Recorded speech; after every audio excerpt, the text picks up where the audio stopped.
అది వేసి చేస్తే నాకు ఇక్కడ ఉన్నాను కాబట్టి నాకు అంత గుర్తింపు రాలేదు. అంటే ఇప్పుడు ఇక్కడ మొహమాటాలు ఉంటాయి.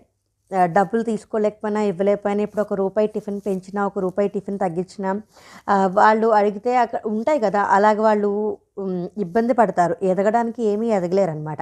అదే అక్కడ గుంటూరులోకి వెళ్ళి కనుక నేను ఒక హోటల్‌లో పెట్టి నా బొంబాయి చట్నీ అక్కడ కూడా నేను చేసి చాలా బాగా చేస్తే కనుక నేను క్లిక్ అవ్వగలను, క్లిక్ చేయగలను, నేను గుర్తింపు తెచ్చుకోగలను. తద్వారా ధనం కూడా సంపాదించొచ్చు కదా అని అనుకుంటాడు. దానికి తను పడే పాట్లు సినిమా.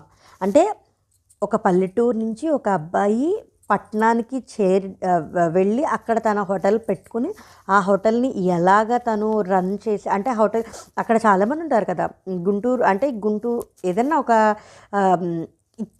ఏ చెట్టు లేని చోట ఆవుదం చెట్టే మహావృక్షం, అది వేరే విషయం. అలా కాకండి